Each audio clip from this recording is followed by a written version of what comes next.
Hello guys. और आप देख रहे हैं न्यूरा पाठशाला एजुकेशन। और मैं अनीता। आज मैं again I bring a new video. और गाइस, अब जो वीडियोस जितनी भी रहेंगी वो बेसिकली उस टॉपिक पे रहेंगी कि सब चाहते हैं कि लास्ट की टिप्स क्या रहनी चाहिए, एक फास्ट क्विक रिवीजन का क्या स्ट्रेटजी रहनी चाहिए। क्योंकि आप लोग सब जो भी 10th क्लास के स्टूडेंट्स हैं और सबको मतलब अब लास्ट मोमेंट पे यही है कि जिसने कुछ भी नहीं पढ़ा है वो कितना क्या पढ़ के जाए एनसीईआरटी बुक का। गाइस, तो आप मैं इस वीडियो में आपको वही बताऊंगी कि आपको इतनी चीज़ें तो पढ़ ही लेनी है अगर आपको क्या करना है, अपने एग्ज़ाम में अच्छे नंबर स्कोर करने। मेरी बात पर गौर फरमाइएगा, मैंने क्या कहा, अच्छे मार्क्स स्कोर करने। If you want to score good marks तो आपको एटलीस्ट इतना तो पढ़ना ही पढ़ना पड़ेगा। ठीक है, तो अब जो है मैं आपका ज़्यादा टाइम नहीं लूँगी और जो है हम देख लेते हैं कि इस चैप्टर में, that is the name of the chapter is chemical reaction and equation. इसमें आपको क्या क्या पढ़ना है अगर आपको क्या करना है, अच्छे मार्क्स स्कोर करने हैं। तो गाइस, सबसे पहला मेरी जो आपसे सजेशन रहेगी कि आप एक काम करिए कि आप इस एक्टिविटी जो है, ये मैग्नीशियम जो रिबन को हम बर्न कर रहे हैं, इस पे जो एक्टिविटी है, इस एक्टिविटी को कम्प्लीटली लर्न करें। ठीक है, अच्छे से पढ़ें, इसके जो फैक्ट्स हैं उसको अच्छे से पढ़ें कि जब भी मैग्नीशियम रिबन को हम क्या करते हैं, बर्न करते हैं, उससे पहले हमें क्या करना पड़ता है, उसको क्लीन करना पड़ता है। तो इसे क्लीन क्यों किया जाता है वो पढ़िए आप इसमें। इसके बाद जलने के बाद जब हम इस मैग्नीशियम रिबन को क्या करते हैं, जला देते हैं, जलाने के बाद ही वाइट ऐश में कन्वर्ट हो जाता है। तो क्वेश्चन में आपको ये पूछ लिया जाएगा कि मतलब एग्जाम में आपसे ये पूछ लिया जाएगा कि बताइए इसका कलर कैसा होगा। तो आपको क्या करना है, देखिए मैं नहीं सब कुछ बताऊंगी, इसका रीज़न ये है क्योंकि वीडियो बहुत बड़ी हो जाएगी, हमने चैप्टर नहीं कवर करना। मैं आपको सिर्फ ये बता रही हूँ कि आपको पढ़ना क्या क्या है इस पूरे चैप्टर में। अगर आप लास्ट मोमेंट पे सिर्फ देखना चाहते हो कि मैं ये पढ़ के जाऊँ, तो आपको क्या करना है, ये सारा पढ़ लीजिए। क्लियर हुआ जितना मैं चीज़ें आपसे बोल रही हूँ। तो नेक्स्ट इसमें क्या करोगे कि जब हम इसे बर्न कर देते हैं मैग्नीशियम रिबन को, तो ये किस कलर में कन्वर्ट हो जाता है वो आपको पता होना चाहिए। इसके साथ साथ आपको इसकी इक्वेशन बनानी आनी चाहिए कि जब मैग्नीशियम क्या हो रहा है, बर्न कर रहे हैं, बर्न किसकी प्रेजेंस में कर रहे हैं, ऑक्सीजन के प्रेजेंस में कर रहा है, तो क्या बनेगा, मैग्नीशियम ऑक्साइड बनेगा। तो इस तरह से पूरी एक आपको जो इक्वेशन प्रॉपरली बैलेंस्ड इक्वेशन है वो आपको पता होनी चाहिए। ठीक है, इसके बाद पूछ ये लिया जाता है कि जब ये बर्न करता है तो कैसे बर्न हो रहा होता है, तो डिजलिंग फायर से बर्न हो रहा होता है, मतलब तो वो आपको एक पता होना चाहिए। तो देखिए मैं आपको यहाँ पे बता देती हूँ, ये सब कुछ यहाँ पे दिया हुआ है। ये देखिए इसकी ऑब्जर्वेशन जो है वो दे रखा है आपको, magnesium ribbon burn with the dazzling white flame, ठीक है, and change into white powder. तो ये आपको बनाना है। उसके बाद इस क्या बन जाता है, मैग्नीशियम ऑक्साइड बन जाता है, वो पता होना चाहिए आपको। ठीक है, और साथ में क्या है, ऑक्सीजन की प्रेजेंस में बर्न हो रहा होता है। ठीक है, तो ये सारी चीज़ें आपको क्या होना चाहिए, पता होनी चाहिए। नेक्स्ट आ जाते हैं एक्टिविटी 2। आपको थोड़ा सा पता होना चाहिए कि जब आप क्या कर रहे हो कि जिंक की जो ग्रेन्यूल्स होते हैं, टुकड़े आप कह लीजिए, ठीक है, उसको हम क्या कर रहे हैं, एक पोटेशियम आयोडाइड है, उस सॉल्यूशन में अगर हम ऐड कर रहे हैं तो क्या क्या हो सकता है, तो इसकी इक्वेशन जो होगी वो भी आपको पता होना चाहिए। ठीक है, ये दिख रहा है आपको, चाहे आप जो है इसमें सल्फ्यूरिक एसिड को भी ले सकते हो, कोई इशू नहीं है। ठीक है, तो जब रिएक्शन होगी तो ये पूछ लिया जाता है कि बताइए इसमें से कौन सी गैस रिलीज होने वाली है। तो गाइस क्या दिख रही है आपको, hydrogen gas. Most important question है, चाहे कुछ पूछे ना पूछे, अगर वो इसमें से कुछ पूछेगा तो पूछेगा यही कि बताइए जब भी कभी क्या होगा, जिंक के ग्रेन्यूल्स सल्फ्यूरिक एसिड के साथ अगर रिएक्ट करेंगे तो कौन सी गैस रिलीज करेंगे, that is hydrogen gas. Clear हो गया। तो इस तरह से इसको बस इतना इतना पढ़ते जाइए, आपकी सारी चीज़ें जो है क्लियर होती जाएंगी। इसके बाद देखिए मोस्ट इंपॉर्टेंट है, क्योंकि हम क्या कर रहे हैं, केमिकल रिएक्शन इक्वेशन चैप्टर पढ़ रहे हैं, तो क्वेश्चन में ये पूछा जाएगा कि कैसे पता चलेगा एक पर्टिकुलर इक्वेशन में रिएक्शन जो है वो केमिकल रिएक्शन है। तो अगर हमें 4 चीज़ें दिखें, देखिए कौन कौन सा, change in state, change in colour, evolution of gas, और साथ में क्या है, चेंज इन टेम्परेचर। मतलब कि अगर उसकी स्टेट चेंज हो जाए, मतलब लिक्विड से सॉलिड से लिक्विड में हो जाए, लिक्विड से गैस में हो जाए, ये चीज़ है।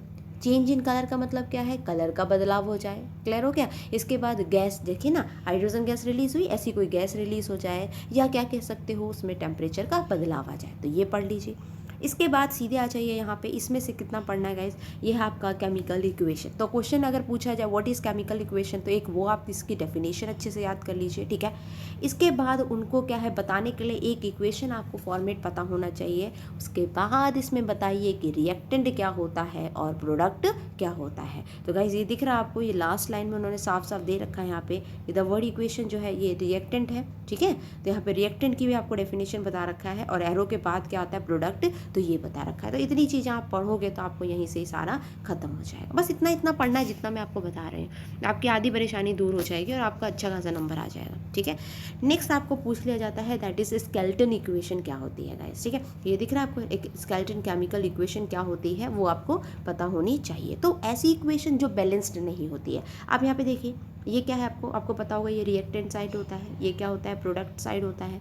तो अगर हम रिएक्टेंट का टोटल करें तो कितना हो रहा है गाइस 3, और यहाँ पे कितना आ रहा है आपको 2 आ रहा है। तो इस तरह से आपको जो है आपने पढ़ा ही होगा, है ना। तो ये जो है ये कैसी इक्वेशन है, बैलेंस्ड इक्वेशन नहीं है। तो ऐसी इक्वेशन जो बैलेंस्ड नहीं होती है उसे क्या कह देते हैं, स्केलेटन केमिकल इक्वेशन कह देते हैं। तो आपको ये थोड़ा पता होना चाहिए, तो ये आपसे पूछ लिया जाएगा सीधे, ठीक है। तो क्या बन रहा है, नेक्स्ट क्वेश्चन क्या है, स्केलेटन केमिकल इक्वेशन पढ़िए। नेक्स्ट बात कर लेते हैं हम, नेक्स्ट इसके बाद है बैलेंस्ड केमिकल इक्वेशन। तो बैलेंस्ड केमिकल इक्वेशन के लिए बहुत दूर मत जाइए, इसमें जो उसने एग्जांपल्स दिए ना बस वही पढ़ लीजिए, क्लियर हुआ। पर पूछा ये जाता है कि हमें जो है बैलेंस्ड केमिकल इक्वेशन की क्या ज़रूरत होती है, या बैलेंस्ड केमिकल इक्वेशन क्या है। तो इसमें साफ साफ बताया हुआ है कि mass neither create nor destroy. देखिए यहाँ पे क्या आपके पास है, recall the law of conservation of mass that should be studied in class 9th, mass can neither be create nor be destroy in the chemical reaction. Clear हो गया। तो यहाँ पे वही सारी चीज़ें ये बता दोगे आप यहाँ से कि जो है बैलेंस्ड केमिकल इक्वेशन क्या है, ठीक है। तो ये पढ़ लीजिए आप इसमें से, और साथ साथ में इसमें क्या करना है, जो इक्वेशन दिएगा इस इक्वेशन गलती से भी मत छोड़िए, क्योंकि जो अगर क्वेश्चन बनाता है अभी CBSE से क्वेश्चन पेपर बन के आता है, तो याद रखिए 95% पेपर आपका बुक से ही आएगा। क्लियर हो गया, कहाँ से आएगा, बुक से ही आएगा। चाहे आप किसी भी बोर्ड से हैं, पंजाब बोर्ड से हैं, MP बोर्ड से हैं, छत्तीसगढ़ बोर्ड से हैं, बुक से ही आएगा 95%। 5% ऐसा होता है जो होता बुक से ही है पर थोड़ा सा एडवांस करके वो देते हैं। क्लियर हो गया, मतलब जिसमें आपका थिंकिंग लेवल वो चेक करना चाहते हैं। जो बच्चे बहुत ज़्यादा ब्राइट है वो जो कि 100% स्कोर कर सकते हैं उनके लिए होते हैं। क्लियर हो गया आप लोगों को। तो आपको ऐसा नहीं करना है, आप एक्स्ट्रा पे ही फोकस करो, आप बुक पर फोकस करो। क्लियर हो गया। नेक्स्ट चलते हैं जल्दी से हम, क्योंकि मुझे आपका टाइम नहीं वेस्ट करना है, आपको बताना है कि आप क्या क्या पढ़ सकते हो इसमें से, ठीक है। तो ये जो है बैलेंस है, इसमें से देखिए बैलेंस जब भी कर रहे हो तो बैलेंसिंग की अगर प्रैक्टिस करनी है तो प्लीज़ आप इनको क्वेश्चंस को बिल्कुल भी मत छोड़ के जाइएगा, ठीक है। जिसको भी कोई क्वेश्चन ना समझ में आए प्लीज़ कमेंट करिए, मैं आपको उसका रिप्लाई जरूर करूँगी। नेक्स्ट जो इंपॉर्टेंट है that is type of chemical equation, chemical reaction, कि कितनी तरीके की होती है। तो आपको जो 4 दे रखे हैं, मतलब कि आपको जो भी 4 टाइप्स दे रखी है ना, डिकम्पोजिशन रिएक्शन है आपके पास, कॉम्बिनेशन रिएक्शन है आपके पास, है ना, डिस्प्लेसमेंट रिएक्शन है आपके पास, डबल डिस्प्लेसमेंट रिएक्शन है आपके पास। तो सबकी डेफिनेशन, उसके लिए एक एक इक्वेशन को आप तैयार कर लीजिए। इससे क्या होगा कि अगर मान लीजिए उन्होंने दिया आपको, है ना, 3 नंबर में भी आराम से इसकी डेफिनेशन लिखिए और साथ में क्या कर लीजिए, एक इक्वेशन देकर खत्म करिए। क्लियर हो गया। देखिए कभी कभी क्वेश्चन अटेम्प्ट करते हो तो उसके मार्क्स को पहले देख लीजिए कितने मार्क्स का है, क्योंकि आपको चाहे दुनिया भर का कितना भी आता होगा, आपको उसके हिसाब से नंबर नहीं दे दिए जाएंगे। समझ में आ गया। तो जब भी पेपर अटेम्प्ट करते हो तो करना क्या है, आपने गाइस करना क्या है, पहले आप जो है क्वेश्चन नंबर को देखिए कि कितने मार्क्स का क्वेश्चन है ये, और उसके हिसाब से अटेम्प्ट करें, ठीक है। तो मैं बता देती हूँ जल्दी से आपको, इसमें से जो इंपॉर्टेंट लाइंस है वो भी बता देती हूँ यहाँ पे। सबसे पहले है कॉम्बिनेशन रिएक्शन, ठीक है। पहला क्या है, कॉम्बिनेशन रिएक्शन।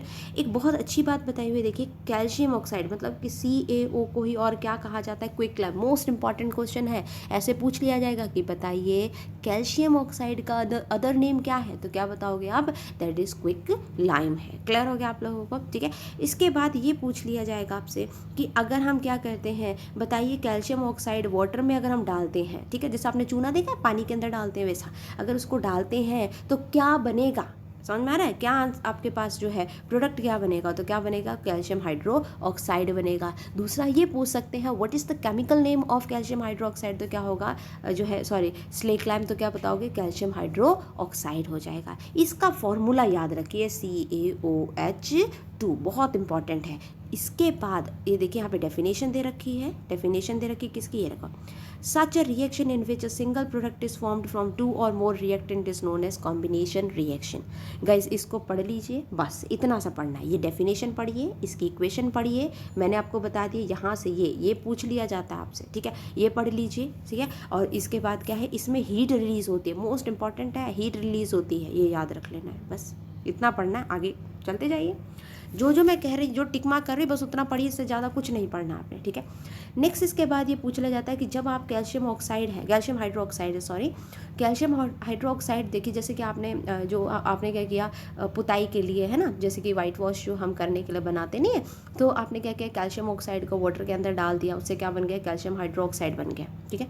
अगर इसको हम वाइट वॉश कर देते हैं, ठीक है, इसके बाद क्या होगा, कार्बन डाइऑक्साइड से जब ये रिएक्ट करेगा तो क्या बनाएगा, तो क्या बनाएगा, देखिए कैल्शियम जो है कार्बोनेट, ठीक है, क्या बनेगा, कैल्शियम कार्बोनेट बनाएगा। तो नेक्स्ट पूछ लिया जाएगा what is the chemical formula of calcium carbonate, तो क्या बताओगे, CaCO3। क्लियर हो गया, ये पढ़ लेना, पक्की बात है, क्वेश्चन पूछेंगे, इंपॉर्टेंट है, बहुत ज़्यादा इंपॉर्टेंट है, हर बार रिपीटेडली क्वेश्चन में पूछ लिया जाता है। या इस तरह से बोला जाएगा कि कैल्शियम हाइड्रोक्साइड है आपके पास, क्या है, कैल्शियम हाइड्रोक्साइड है आपके पास, और अगर उसको कार्बन के साथ रिएक्ट करते तो कौन सा एक्स प्रोडक्ट बनेगा, तो वो एक्स प्रोडक्ट आपको पता होना चाहिए, दैट इज कैल्शियम कार्बोनेट बनेगा। क्लियर हुआ। उसके बाद पूछा जाता है what is the other name of calcium carbonate, तो वो क्या होता है, मार्बल। क्या हो जाता है, मार्बल। इसे याद रखिएगा कि मार्बल का ही ये फॉर्मूला है, मार्बल का ही फॉर्मूला क्या है, कैल्शियम कार्बोनेट है। क्लियर हो गया आप लोगों को, तो ये चीज़ है। नेक्स्ट जो आपको याद रखनी है, और भी अगर एग्जांपल पूछा जाए, 3 कोई इक्वेशन बताइए, तो क्या बताओगे, किसकी, कॉम्बिनेशन रिएक्शन की, तो क्या क्या हो जाएगी, बर्निंग ऑफ कोल, ये है इक्वेशन, फॉर्मेशन ऑफ वाटर, ये है इक्वेशन, तो ये बता दीजिए, ठीक है। मैंने बता दिया आपको जो जो करना है आप लोगों ने। ये देखिए इसके बाद बर्निंग ऑफ नेचुरल गैस, ये हो सकती है आपके पास। अब इसमें से एक चीज़ और याद करनी है, देखिए जितना मैं टिकमा कराऊंगा उससे ज़्यादा आपको कुछ नहीं करना है, इतना करके चाहिए, अच्छे से अच्छे नंबर आ जाएंगे, लेकिन इतना करके जाना है, ठीक है। देखिए यहाँ पे क्या है, नेक्स्ट आपको याद रखना है, reaction in which heat is release along with the formation of product are called exothermic chemical reaction. तो एक क्वेश्चन ये पूछ लिया जाता है व्हाट इज एक्सोथर्मिक रिएक्शन। तो देखिए गाइस, ये एक्सोथर्मिक रिएक्शन है, ऐसी रिएक्शन जिसमें हीट क्या होगी, रिलीज होगी, बाहर निकलेगी, उसको क्या कहेंगे, एक्सोथर्मिक रिएक्शन कहेंगे। तो मैं आपको दिखा दूं यहाँ पे, ये देखिए, ये देखिए, आपको मैंने बताया था अभी, ये इक्वेशन है, और इस इक्वेशन में क्या हो रही है, हीट रिलीज हो रही है, तो it will come under the category of exothermic reaction. समझ में आ रहा है, क्यों, क्योंकि ये कैसी है, ये हीट रिलीज कर रही है। क्लियर हो गया आप लोगों को। तो आगे चलते हैं, ठीक है, आगे देख लेते हैं। तो बस इतना पढ़ लीजिए। इसके बाद आ जाइए सीधे से डीकम्पोजिशन रिएक्शन पे। क्या है डीकम्पोजिशन रिएक्शन? डीकम्पोजिशन रिएक्शन के अंदर आपको जो है, पहली बात है एक्टिविटी, गाइस कोई भी मत छोड़िएगा। अगर जो बहुत ज़्यादा इंटेलिजेंट बच्चे हैं और जो चाहते हैं कि मतलब हमको बुरा बुरा नंबर आए, तो no need to left these activities, इनको प्रॉपरली रीड करके चाहिए कि जब क्या होता है, जो है फेरस सल्फेट के जो क्रिस्टल्स हैं उनको हम क्या कर रहे हैं, बॉइलिंग ट्यूब के अंदर डालते हैं और उसको क्या करते हैं, बर्नर के ऊपर रखते हैं, तो क्या क्या होने वाला है वो सब आपको अच्छे से प्रॉपरली पढ़ना है। लेकिन जो चाहते हैं कि हमको अच्छा खासा सिर्फ नंबर आ जाए, तो सबसे पहली बात मोस्ट इंपॉर्टेंट है गाइस, बच्चे ये रिपीटेडली गलतियां करते रहते हैं, that is ferrous sulphate crystal का फॉर्मूला क्या होता है। देखिए ये फेरस सल्फेट बच्चे करके आ जाते हैं। फेरस सल्फेट क्रिस्टल का फॉर्मूला क्या होता है, वो होता है FeSO4.7H2O। मतलब इसमें फेरस सल्फेट क्रिस्टल के अंदर गाइस 7 जो है वाटर के मॉलिक्यूल्स होते हैं, ठीक है। तो ये इंपॉर्टेंट फॉर्मूला है जो आपको पक्का याद करके जाना है इसमें से। इसके साथ साथ आपके पास क्या है, इसके बाद क्या है, जब हम जो है फेरस सल्फेट क्रिस्टल जो होता है उसको जब हम बॉईल कर देते हैं या हीट कर देते हैं, तो उसमें जो वाटर का लेवल होता है ये लूज़ कर देता है, तो सिर्फ क्या बन जाता है, फेरस सल्फेट बन जाता है, ठीक है। देखिए इसी में बैलेंसिंग हो सकता है, आ जाए आपको, या यूँ बोल दिया जाए कि इसकी डीकम्पोजिशन रिएक्शन लिख दीजिए। तो बस इक्वेशन सारी जितनी भी इक्वेशंस हैं आप उनको क्रैम कर लीजिए, अच्छे से लर्न कर लीजिए, छोड़ना नहीं गलती से भी, ठीक है। जिसको नहीं आती है बनानी, मैं उनके लिए कह रही हूँ, तो वो प्लीज़ ये। इसके साथ साथ एक आपको ये पता होना चाहिए कि जो है इसका कलर कैसा होता है फेरस सल्फेट क्रिस्टल का, तो वो कैसा होता है, ग्रीन, ठीक है, ठीक है। समझ में आ गया आप लोगों को, तो ये पता होना चाहिए आपको। इसके साथ साथ डीकम्पोजिशन रिएक्शन के हमें वो भी दे रखी है, व्हाट आई वांट टू से कि उसकी डेफिनेशन दे रखी है, तो वो भी आपको पता होनी चाहिए कि डिकम्पोजिशन रिएक्शन क्या हो जाएगी कि जब एक अकेला जो है रिएक्टेंट क्या करेगा, मोर देन टू जो है टू और जो है टू से ज़्यादा प्रोडक्ट में क्या हो जाएगा, बदल जाएगा। ठीक है, तो वो आपको पता होना चाहिए। हालांकि यहाँ आई थिंक नहीं लिखी है, तो अगली लाइन में लिखोगी, मैं आपको बता दूंगी। ठीक है, तो ये आपको पता होना चाहिए। इसके साथ साथ ये इक्वेशन में मत भूल जाइएगा। अगर ये पूछा जाए ये किस तरह की इक्वेशन है, पूछ लिया जाता है, बिल्कुल साफ सी बात है, पूछ लिया जाएगा ये किस तरह की इक्वेशन है, तो देखिए ना, सिंगल प्रोडक्ट क्या हो रहा है, दो रिएक्टेंट में कन्वर्ट हो रहा है, तो it is an example of किसका हो जाएगा, डिकम्पोजिशन रिएक्शन में। क्लियर हो गया। हाँ देखिए, दिया हुआ है इसमें डेफिनेशन आ गई, ये देखिए लिखा हुआ है, single reactant breaks down to give a simpler product and this is decomposition reaction. तो आपको ये पता होना चाहिए डिकम्पोजिशन रिएक्शन। इसके बाद थर्मल डिकम्पोजिशन भी कर लीजिएगा कि when the decomposition reaction is carried out by heating it is called thermal decomposition reaction. तो ये थोड़ा सा आपको पता होना चाहिए। नेक्स्ट आ जाइए, देखिए इसमें ये वापस हम इस पर आएंगे, बट इससे पहले मैं आपको एक चीज़ समझा देती हूँ। ये देखिए, डिकम्पोजिशन रिएक्शन इस बुक में हमें 3 तरह से बोल रखा है। एक तो क्या हो जाता है, देखिए लिखा हुआ है, we have seen that the decomposition reaction require energy either in the form of heat, light, electricity for breaking down of the reactant. ठीक है, तो 3 केसेस में होता है, किस में होगा, एक हीट में होगा, एक लाइट में होगा और एक इलेक्ट्रिसिटी में होगा। बहुत इंपॉर्टेंट है गाइस, ये मैं इसलिए आपको पढ़ा रही हूँ क्योंकि ये क्वेश्चन जो मैं टिक मार्क कर रही हूँ, मैं बार बार कह रही हूँ, रिपीटेडली यही क्वेश्चंस मतलब आते जाते हैं, क्योंकि इनसे ज़्यादा कुछ नहीं वो बना पाएंगे। समझ में आ रहा है आपको, बहुत ज़्यादा लेवल भी नहीं कर सकते हैं। क्लियर हुआ। लॉकडाउन रहा है, आपको भी पता है, क्लासेस नहीं लगी हैं, तो बहुत ज़्यादा भी आप एक्सपेक्ट नहीं कर सकते हो। लेकिन अगर आप चाहते हो कि 70-80 नंबर आ जाएँ आपको, तो आराम से आप जितना मैं बता रही हूँ उतना तसल्ली से पढ़ के जाइए, आपको बहुत अच्छे नंबर आ जाएंगे। ठीक है, तो एक हमारे पास एक्सोथर्मिक रिएक्शन मैंने पीछे बताई थी, और एक्सोथर्मिक रिएक्शन थी हमारे पास कि ऐसी रिएक्शन जिसके टाइम पे क्या होने वाला, हीट रिलीज होगी, तो उसे क्या कहते थे हम लोग, एक्सोथर्मिक। क्लियर हो गया। जैसे एग्जिट होता है ना, तो वैसे एक्सोथर्मिक होता है। और यहाँ पे क्या है, एंडोथर्मिक का मतलब क्या होता है, अंदर लेना। ठीक है, तो जब भी रिएक्शन के टाइम पे, देखिए बहुत इंपॉर्टेंट है ये डेफिनेशन, कि reaction in which energy is absorbed is known as endothermic reaction. तो ये आप लर्न कर लीजिएगा एज इट इज़। जितना जितना मैं टिक मार्क करवा रही हूँ, प्लीज़ प्लीज़ प्लीज़ इसे याद करके ही जाइएगा अगर आप अच्छे नंबर चाहते हो। और मुझे बताइएगा, जिसका भी जिस दिन पेपर होगा, तो बताइएगा आपको मेरी वजह से कुछ हेल्प हुई है कि नहीं हुई है, प्लीज़। ठीक है, नेक्स्ट इसके बाद यहाँ पे देखिए, एक कोई भी, मैंने हर बार बोल रही हूँ कि बार बार बोल रही हूँ कि कोई रिएक्शन, जो भी इक्वेशंस हैं, आप प्लीज़ उसे मत छोड़ के जाइए, एज इट इज़ इनको याद करके जाइए, क्योंकि ये सीधे ही पूछ लिया जाएगा कि बताइए किस तरह की रिएक्शन है। तो दिख रहा है, सिंगल जो आपके पास रिएक्टेंट है वो क्या हो रहा है, मोर देन टू या टू से ज़्यादा क्या है, प्रोडक्ट में बदल जा रहा है। क्लियर हो गया। तो ये चीज़ याद रखनी है। ये क्या है, ये देखिए, ये डिकम्पोजिशन है, बट किसकी प्रेजेंस में है, in the presence of electrolysis. समझ में आ गया, इलेक्ट्रिसिटी था ना, तो ये आपके पास है, तो ये आपको पता होना चाहिए। तो ये इसमें क्या हो रहा है, बेसिकली देखिए, वाटर जो था, है ना, वाटर था, वाटर है, वाटर डिकम्पोज हो रहा है, और वाटर किससे मिलके बनता है, H2O, है ना। तो ये आपके पास है H2O, तो हाइड्रोजन अलग हो जाएगी, ऑक्सीजन अलग हो जाएगी। क्लियर हो गया। तो ये डिकम्पोजिशन है। नेक्स्ट इसके बाद ये है, ये देखिए, ये इक्वेशन जो बेसिकली हमें क्या दे रखी है, सिल्वर क्लोराइड के दे रखी है, जो कि क्या हो रहा है, पहले वाइट कलर का था, बाद में किस कलर में कन्वर्ट हो जाता है। मोस्ट इंपॉर्टेंट लाइन है गाइस, इसे टिक मार्क कर लीजिए, याद कर लीजिए कि क्या है, white silver chloride turn grey इन सनलाइट। सनलाइट की प्रेजेंस में वो क्या हो जाएगा, सिल्वर क्लोराइड ग्रे कलर में कन्वर्ट हो जाता है। एक पूछा जाए किस तरह की इक्वेशन है, तो क्या बताओगे, डिकम्पोजिशन रिएक्शन है। और साथ साथ में आपको क्या करना है गाइस, ये जो आपके पास है पूरी इक्वेशन, ठीक है, इसे आप अच्छे से कर लीजिएगा। Got it. तो ये इक्वेशन आपको कर लेनी है। तो आई होप ये सारा कुछ हो गया होगा। नेक्स्ट आ जाते हैं डिस्प्लेसमेंट रिएक्शन। देखिए, displacement reaction is also one of the important topic, क्योंकि मैं बोल रही हूँ टाइप्स ऑफ रिएक्शंस आपको करनी है।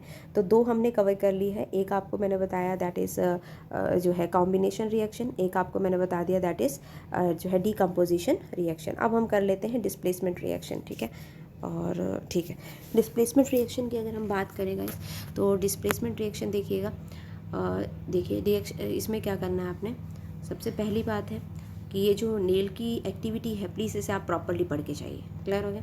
अच्छा, अब इसके बाद देखिए इसका ही पहली बात है डेफिनेशन आपको हर एक की पता होनी चाहिए कि जिसमें क्या होता है। देखिए डिस्प्लेसमेंट रिएक्शन ऐसी रिएक्शन होती है जिसमें highly reactive metal least reactive metal को क्या कर देगा, जो है डिस्प्लेस कर देगा, हटा देगा। तो इक्वेशन ही ऐसे दिया जाएगा और पूछा जाएगा कि बताइए which kind of equation it is, तो आप क्या बताओगे, it is a displacement reaction. कैसे पता चलेगा, तो आप देखिए यहाँ पे पहली बात है दो चीज़ों की बात हो रही है, ये आयरन है, ये कॉपर सल्फेट है। तो देखिए आयरन ने क्या कर दे रहा है, कॉपर को हटा देना उसकी जगह पे। अब देखिए जहाँ पे कॉपर था कल तक वहाँ पे अब कौन आ गया है, आयरन। तो यहाँ क्या बन गया, आयरन सल्फेट, ये क्या हो गया, कॉपर। तो पहले इक्वेशन याद कर लीजिए अच्छे से, ये किसकी है, डिस्प्लेसमेंट रिएक्शन की है। क्लियर हो गया? तो यहाँ पे साफ साफ कहा गया है कि जो ये देखिए हमें बताया हुआ है कि आयरन हैज़ डिस्प्लेस्ड और removed another element that is copper from the copper sulfate solution and this is known as displacement reaction। इसकी जितनी इक्वेशंस दे रखे हैं गाइस, केमिकल इक्वेशंस, तो वो आपको सब अच्छे से प्रॉपरली याद करके जाना है, कुछ भी छोड़ना नहीं है। चाहे आप बिल्कुल एवरेज स्टूडेंट भी है तब भी ये पढ़ के जरूर जाइए।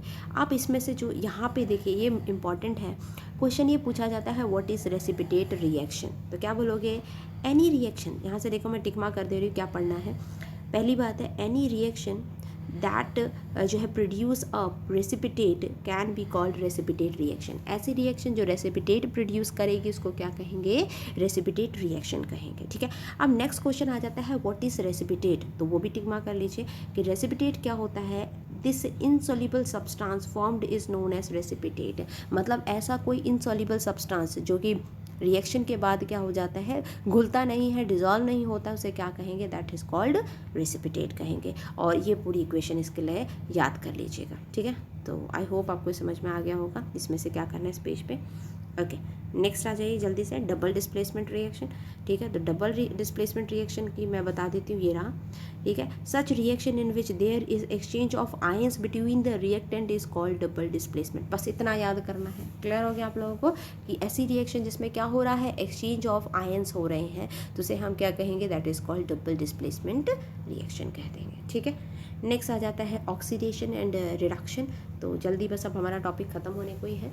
देखिए ऑक्सीडेशन और रिडक्शन, तो आपको पता होगा ऑक्सीडेशन होता है ऑक्सीजन का आना, गेन ऑफ ऑक्सीजन या लूजिंग ऑफ जो है हाइड्रोजन, और रिडक्शन क्या होता है, गेनिंग ऑफ हाइड्रोजन और लूजिंग ऑफ ऑक्सीजन। तो ये क्या हो जाएगा, रिडक्शन। तो पहले डेफिनेशन ऑब्वियस ही बात है वही हमें करनी पड़ेगी। तो आप सबसे पहली बात क्या करोगे कि जो है इसकी डेफिनेशन याद कर लोगे। ये देखिए यहाँ पे दे रखा है, ये if the substance gain oxygen during the reaction is called oxidation और substance lose oxygen during the reaction is called reduce. ठीक है, तो ये पता होना चाहिए। इसके बाद क्वेश्चन पूछ लिया जाता है रिडॉक्स क्या होता है। रिडॉक्स का ये जो है रिडक्शन और ऑक्सीडेशन से मिलकर बना है। क्लियर हो गया, आपको ये पता होना चाहिए।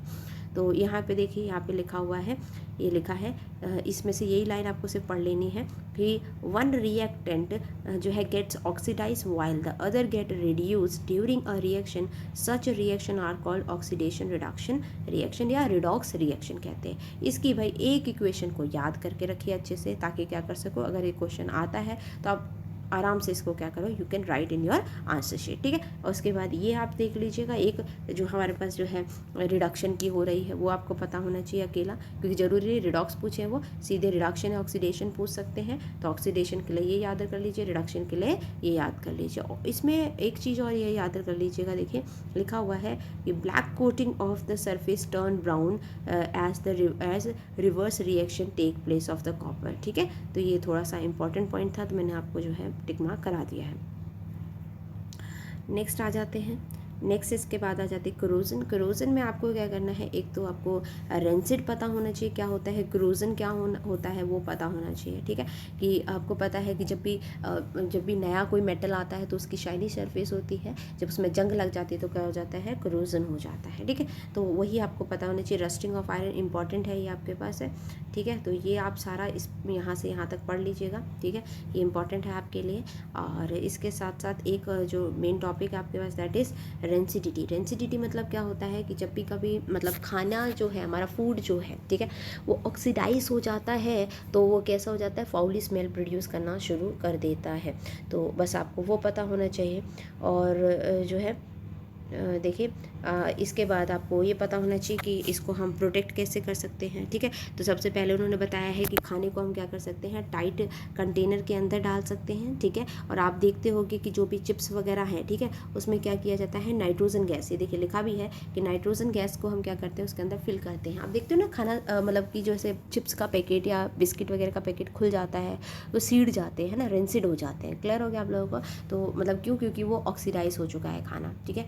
तो बस ये चीज़ इसमें से आप पढ़ लीजिएगा, थोड़ी सी जो लाइनें मैंने आपको बोली है, नाइट्रोजन गैस फिल रहती है, ये पता होना चाहिए। फूड का ऑक्सीडाइज होना ही क्या कहलाती है, रेंसिड कहलाती है, वो पता होना चाहिए। इसको प्रोटेक्ट कैसे कर सकते हैं, तो आपको मैंने बताया, कोई एयर टाइट कंटेनर के अंदर खाने को अंदर को रख कर या नाइट्रोजन गैस उसके अंदर फिल कर दें तो भी हो सकता है। तो आई होप जितना मैंने आपको बताया है वो अच्छा लगा होगा गाइस। अगर नेक्स्ट वीडियो का अगर आपको चाहिए कि नेक्स्ट चैप्टर पे कि वहाँ पर आपको क्या क्या कवर करना है, कितना पढ़ना है गाइस, तो प्लीज़ आप मुझे कमेंट करिए। अगर आप कमेंट करोगे कि आपको चाहिए तो मैं जो है ज़रूर आपके लिए वो वीडियो भी बनाऊंगी। और जो है प्लीज़ गाइस इसको जितना हो सके अपने फ्रेंड्स के साथ शेयर करिए, ताकि लास्ट मिनट की जितनी भी टिप्स हैं मैं आपको बता सकूं और क्या क्या पढ़ना है। बस इतना पढ़ के चाहिए, मेरे से लिख कर ले लीजिए कि आपका जो है मतलब 70 से 80 नंबर कहीं नहीं गया है, आप इतना अगर पढ़ के जाते हो। क्लियर हो गया आप लोगों को? नहीं है तो आप मुझे बिल्कुल जब आपका एग्ज़ाम हो जाए तब मुझे बताइए, लेकिन ईमानदारी से पढ़ना है जितना मैंने आपको बताया है। अगर आप इतना भी नहीं कर पाओगे तो फिर मतलब आप समझ सकते हो ना, फिर मेरे चाहे 4 बार कहने से भी कुछ नहीं होने वाला है, ठीक है। तो आई होप वीडियो अच्छी लगी होगी गाइस। प्लीज़ प्लीज़ प्लीज़ इसको शेयर करें अपने फ्रेंड्स के साथ। और नेक्स्ट वीडियो अगर चाहिए आपको नेक्स्ट टॉपिक पे, नेक्स्ट चैप्टर पे, कि जैसे acid basis and salt I think है, तो अगर आप चाहते हो कि उसमें क्या क्या आपको पढ़ना है, मेन आपको हाइलाइट्स में बता दूं, तो प्लीज़ कमेंट करिए। तो I must bring new video, ठीक है। Thank you to all.